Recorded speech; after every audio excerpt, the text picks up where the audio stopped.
فرمائیں۔ اس میں آپ صلی اللہ علیہ وسلم نے جہنم میں ایک جماعت کو دیکھا، جہنم میں کچھ لوگوں کو آپ صلی اللہ علیہ وسلم نے دیکھا جو مردار جانور کھاتے تھے۔ اللہ ہم سب کی حفاظت فرمائے۔ مردار جانور کھاتے تھے، تو حضور نے پوچھا کہ یہ کون لوگ ہیں جہنم میں جو مردار جانور کھاتے ہیں، یہ لوگ کون ہیں؟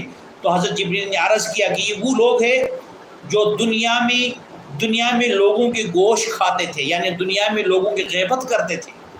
غیبت کرنے والوں کو حضور علیہ السلام نے معراج کی رات جہنم میں دیکھا، اور ایسا دیکھا کہ وہ لوگوں کا گوشت کھاتے تھے۔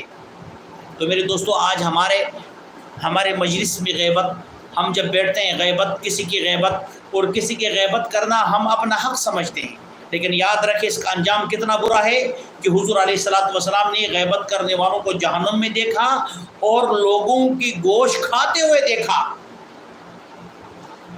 اور حضور کا ایک فرمان ہے، حضور نے ارشاد فرمایا، کیا تمہیں یہ بات پسند ہے کہ تم اپنی مرے ہوئے بھائی کا گوشت کھائے؟